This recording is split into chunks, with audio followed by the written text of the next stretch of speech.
بسم اللہ الرحمن الرحیم الحمد للہ رب العالمین الصلاۃ والسلام علی سید المرسلین اما بعد فاعوذ باللہ من الشیطان الرجیم بسم اللہ الرحمن الرحیم۔ اب یہاں دیکھیے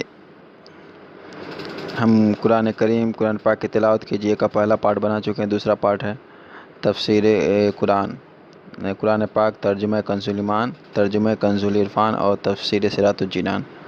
تو یہاں پہ ہم تفسیر کے لیے ٹچ کریں گے، تفسیر صراط الجنان تفسیر قرآن پہ۔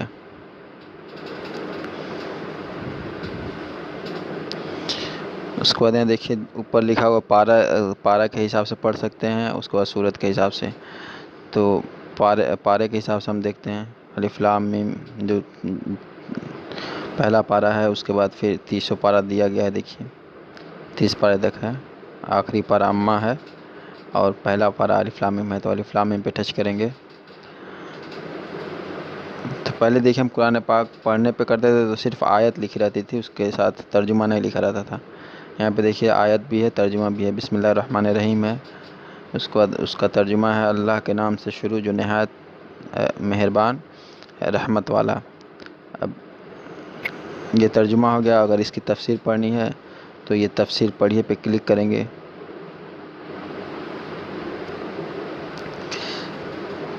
تفسیر پڑھیے پہ کلک کیا تو دیکھیے قرآن بسم اللہ الرحمن الرحیم آیت آ گیا ہے، اس کے بعد ترجمہ کنز العرفان، اس میں 0 آیت لکھا ہوا ہے، تو یہ بسم اللہ الرحمن الرحیم الحمدللہ داخل نہیں ہے۔ تو یہاں پہ دیکھیے یہ الفاتحہ نمبر 1 آیت نمبر 0 لکھا ہوا ہے، اس کو اس کا ترجمہ کنز العرفان سے ہے، تو اس کا ترجمہ بھی نیچے لکھا ہوا ہے آیت کے نیچے، اللہ کے نام سے شروع جو نہایت مہربان رحمت والا ہے۔ اس کو صرف تفسیر لکھا ہوا ہے، بسم اللہ کے نام سے شروع، بسم اللہ کے نام سے شروع۔ علامہ احمد ساوی رحمۃ اللہ تعالیٰ علیہ فرماتے ہیں قرآن مجید کی ابتدا بسم اللہ سے اس لیے کی گئی تاکہ اللہ تعالیٰ کے بندے اس کی پیروی کرتے ہوئے ہر اچھے کام کی ابتدا بسم اللہ سے کریں، اور حدیث پاک میں بھی اچھے اور اہم کام کی ابتدا بسم اللہ سے کرنے کی ترغیب دی گئی ہے۔ چنانچہ حضرت ابو ہریرہ رضی اللہ تعالیٰ عنہ سے روایت ہے، حضور پرنور صلی اللہ تعالیٰ علیہ وآلہ وسلم نے ارشاد فرمایا، جس اہم کام کی ابتدا بسم اللہ الرحمن الرحیم سے نہ کی گئی تو وہ ادھورا رہ جاتا ہے، لہٰذا تمام مسلمانوں کو چاہیے کہ وہ ہر نیک اور جائز کام کی ابتدا بسم اللہ الرحمن الرحیم سے کریں، اس کی بہت برکت ہے۔ اس کے بعد ہم پیچھے جائیں گے، یہ تیر بنا ہوا ہے، اس پہ ٹچ کریں گے۔ اسی طرح پھر الحمدللہ رب العالمین آیت نمبر 1 ہے، دیکھیں یہاں پہ آیت جو بیگنی کلر میں نمبرنگ دیا گیا ہے، اس میں آیت لکھا ہوا ہے، آیت نمبر لکھا ہوا ہے، تو یہ آیت نمبر 1 ہے، تو اس کو بھی کھول کے دیکھ لیتے ہیں۔ اس پہ ٹچ کریں گے تو اس کا پورا تفسیر اور ترجمہ کھل جائے گا۔ الحمدللہ رب العالمین ترجمہ کنز العرفان، سب تعریفیں اللہ کے لیے ہیں جو تمام جہان والوں کا پالنے والا ہے۔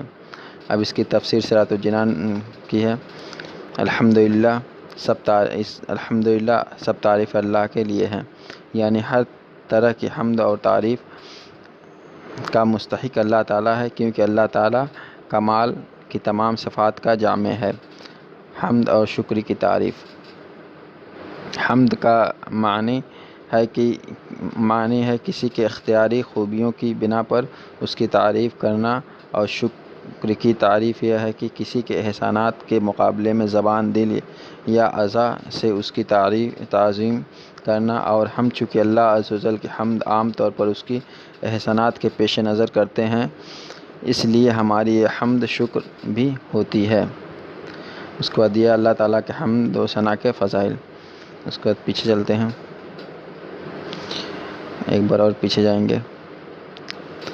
اب یہی دیکھیے، ابھی ہم پارہ سے دیکھ رہے ہیں تو صرف ترجمہ اور تفسیر دکھا رہا تھا۔ اب دیکھیے سورت کے حساب سے دیکھتے ہیں تو ہمیں کیا دیکھنے کو ملتا ہے۔ تو سورت کے حساب سے پہلا سورہ ہے الفاتحہ، یعنی الحمدللہ رب العالمین، تو اس پہ ٹچ کرتے ہیں۔ ایک بات اور بتا دیں کہ دیکھیے جو اس میں الفاتحہ، البقرہ، آل عمران، النساء، یہ جو صورت ہے اس میں دیکھیے یہ مکہ مدینہ کا فوٹو بنا ہوا ہے. تو اس کا مطلب کیا ہے؟ اس کا مطلب یہ ہے کہ جو صورت مکے میں نازل ہوئی اس صورت کے پاس کعبہ کا فوٹو بنا ہوا ہے، اور جو مدینے میں نازل ہوئی وہ گنبد خضرا کا فوٹو بنا ہوا ہے. تو اس سے ہم یہ پتہ لگا سکتے ہیں کہ کون سی صورت مکہ میں نازل ہوئی تھی اور کون سی صورت مدینہ میں نازل ہوئی تھی. تو یہاں چلیے کھولتے ہیں الفاتحہ. اب یہاں دیکھیں گے سورہ اس میں دیا ہوا ہے سورہ کا تعارف، اور اس کے بعد دیا دوسرا آپشن ہے مضامین. تو سورہ کا تعارف جو ہے، سورہ فاتحہ کا تعارف، مقام نزول. اکثر علماء کے مقام نزول میں لکھا ہوا ہے کہ اکثر علماء کے نزدیک سورہ فاتحہ مکہ مکرمہ میں نازل ہوئی ہے. امام مجاہد رحمۃ اللہ تعالیٰ علیہ فرماتے ہیں کہ سورہ فاتحہ مدینہ منورہ میں نازل ہوئی ہے، اور ایک قول یہ ہے سورہ فاتحہ 2 مرتبہ نازل ہوئی، ایک مرتبہ مکہ مکرمہ میں اور دوسری مرتبہ مدینہ منورہ میں نازل ہوئی. اب اس میں دیکھتے ہیں رکوع کتنی ہے. تو اس میں دیکھیے لکھا ہوا ہے رکوع اور آیت کی تعداد. اس صورت میں 1 رکوع اور 7 آیتیں ہیں. سورہ فاتحہ کے اسماء اور ان کی وجہ تسمیہ. اب اس میں جو بھی تفسیر ہے دیکھیے لکھا ہوا ہے پورا آخری تک، جس کا جو تعارف ہے پورا آخری تک لکھا ہوا ہے. اس کو مضامین میں بھی دیکھ لیتے ہیں. سورہ فاتحہ کے مضامین اس صورت میں یا مضامین بیان کیے گئے کہ اس صورت میں اللہ تعالیٰ کے حمد و ثنا بیان کیے گئے ہیں. اللہ تعالیٰ کے رب ہونے اور رحمان اور رحیم ہونے، نیز مخلوق کے مرنے کے بعد دوبارہ زندہ کیے جانے اور قیامت کے دن کے اعمال کی جزا ملنے کا ذکر ہے. تیسرا نمبر پہ صرف اللہ تعالیٰ کے عبادت کا مستحق ہونے اور اس کی حقیقی مددگار ہونے کا تذکرہ ہے. اسی لیے جو بھی ہے اس کی مضامین میں اس کیوں نازل ہوا، اس میں کیا کیا بیان کیے گئے ہیں یہ لکھا ہوا ہے. اب دیکھیے یہاں نیچے لکھا ہوا ہے ترجمہ و تفسیر پڑھیں. اب یہاں ٹچ کریں گے تو جس طرح پہلے ہم پارے کے حساب سے دیکھ رہے تھے تو ترجمہ تفسیر تھا، اسی طرح اس میں بھی دیکھیے دکھا رہا ہے. ٹھیک ہے، ترجمہ اور تفسیر ہے.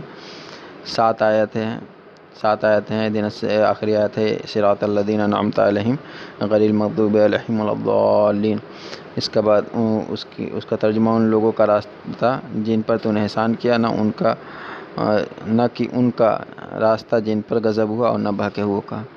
اس کی تفسیر پڑھ سکتے ہیں. ٹچ کریں گے تو اسے تفسیر دکھا کے بیٹھ جاتے ہیں. اسی طرح دیکھیے سورہ بقرہ جو مدینے میں نازل ہوئی، یہاں گنبد خضرا کا آئیکن بنا ہوا ہے. اس پہ ٹچ کریں گے تو یہاں دیکھیے مقدار لکھا ہوا 286 آیتیں ہیں. اس کا مطلب ہے یہاں پہ دیکھیے 7 آیتیں ہیں، اس میں تو 7 لکھا ہوا ہے، یہاں پہ 286 آیتیں ہیں. دوسرا صورت ہے قرآن پاک کا. اس پہ ٹچ کریں گے.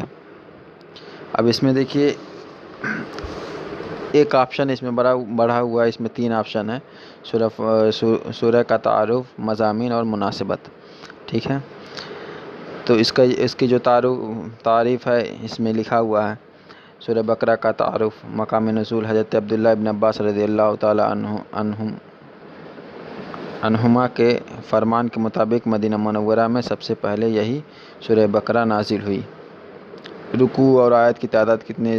اس صورت میں 40 رکوع اور 286 آیتیں ہیں. بقرہ نام رکھے جانے کی وجہ، عرب میں گائے کو بقرہ کہتے ہیں، اور اس صورت کے 8ویں اور 9ویں رکوع کی آیت نمبر 67 تا 73 میں بنی اسرائیل کی ایک گائے کا واقعہ بیان کیا گیا ہے. اس کی مناسبت سے اسے سورہ بقرہ کہتے ہیں. اسی طرح جو بھی اور تعارف ہے، فضائل ہے، بیان سورہ بقرہ کے فضائل جو بھی ہے یہ پورے بیان کیے گئے ہیں آخری تک. اس کو آپ پڑھ سکتے ہیں. پھر مضامین میں دیکھ لیتے ہیں. یہ سورہ بقرہ کے مضامین، یہ قرآن پاک کی سب سے بڑی صورت ہے، اور اس صورت کا مرکزی مضمون یہ ہے کہ اس میں بنی اسرائیل پر کیے گئے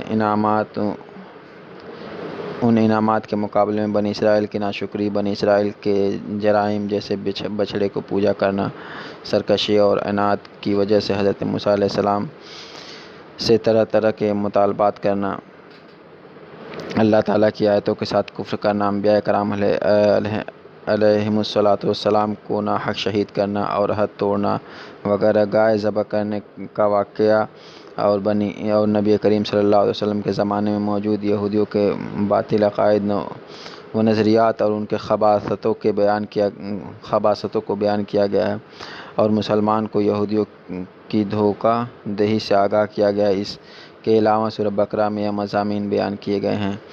دیکھیے، پہلا مضامین ہے قرآن مجید کی صداقت، حقانیت اور اس کتاب کے ہر طرح کے شک و شبہ سے پاک ہونے کو بیان کیا گیا ہے۔ اسی طرح جو بھی ہے پوری مضامین بیان کی گئی ہے۔ اب مناسبت میں دیکھ لیتے کیا ہے۔ سورہ فاتحہ کے ساتھ مناسبت، یعنی پہلی جو صورت ہے اس کے ساتھ اس کی مناسبت کیا ہے، پہلی کے بعد اس کو کیوں رکھا گیا، مطلب سورہ فاتحہ کے بعد سورہ بقرہ کو کیوں رکھا گیا ہے۔ اس میں لکھا ہوا ہے سورہ بقرہ کی اپنے سے ما قبل سورہ فاتحہ کے ساتھ مناسبت یہ ہے کہ سورہ فاتحہ میں مسلمانوں کو یہ دعا مانگنے کی تعلیم دی گئی تھی، اہدنا الصراط المستقیم، یعنی اے اللہ ہم کو سیدھے راستے چلا۔ اور سورہ بقرہ میں کامل ایمان والوں کے اوصاف، مشرکین اور منافقین کی نشانیاں، یہودیوں اور عیسائیوں کا طرز عمل نیز معاشرتی زندگی کے اصول اور احکام کا ذکر کر کے مسلمانوں کے لیے صراط مستقیم کو بیان کیا گیا ہے۔ اسی طرح پھر ترجمہ و تفسیر اب پڑھنا چاہیں تو ٹچ کریں گے تو اس پہ دیکھیے الف لام میم ذالک، بسم اللہ کا ہم لوگ پڑھ ہی چکے ہیں، الف لام میم ذالک الکتاب لا ریب فیہ ھدی للمتقین۔ اس کے بعد دیکھیے اس پہ ترجمہ ہے، وہ بلند رتبہ کتاب جس میں کسی شک کی گنجائش نہیں، اس میں ڈرنے والوں کے لیے ہدایت ہے۔ اسی پہ ٹچ کر دیں گے تو یہ دیکھیے تفسیر آ جائے گا، یہ دیکھیے تفسیر ہے۔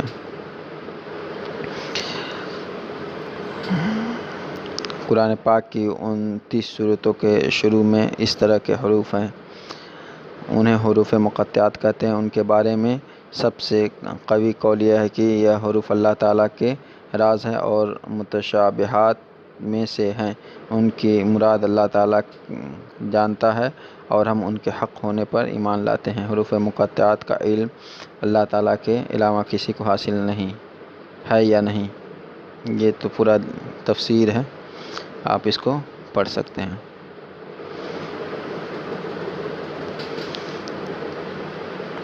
اب ہم پیچھے جاتے ہیں، ایک بار اور پیچھے جائیں گے۔ اب دیکھیے، اب ہم لوگ لاسٹ میں جو کھولے تھے پھر یہاں پہ اس کو ٹچ کریں گے تو دیکھیے یہاں لکھا ہوا ہے تفسیر جہاں تک پڑھی گئی وہاں شروع ہوگا۔ تو دیکھیے ہم لوگ الف لام میم کا کھولے تھے تفسیر، یہی لاسٹ میں کھولے تھے تو یہی پورا دکھا رہا ہے، ٹھیک ہے۔ اس کا پھر بیک جائیں گے،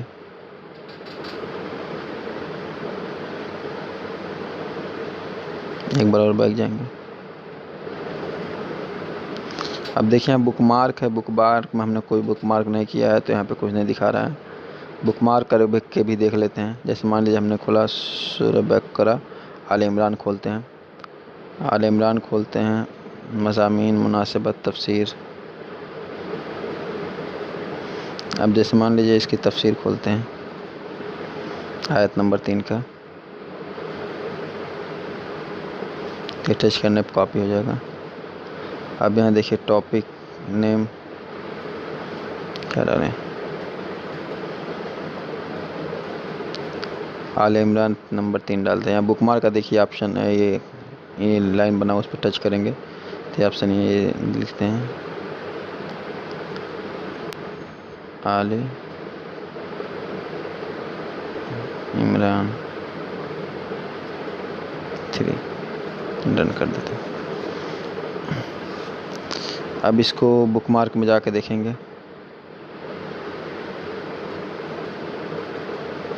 ایک بار اور بیک کریں۔ اب یہاں دیکھیے آل عمران 3، آل عمران ہم نے جو لکھا تھا، اب یہاں ٹچ کریں گے تو جو بھی مطلب ہم نے اس پہ سیو کیا ہوا ہے یہ سب دکھائے گا، اس کا آپ تفسیر، ترجمہ سب کچھ پڑھ سکتے ہیں۔ بیک جائیں گے، صدق اللہ العظیم۔ اب یہاں ہمارا ختم ہوتا ہے ویڈیو۔ آپ سے دعا ہے، آپ سے گزارش ہے کہ ہمارے ویڈیو کو لائک اور شیئر کریں اور دعا کریں کہ ہم اسی طرح بہترین ویڈیو آپ کے لیے بناتے رہیں۔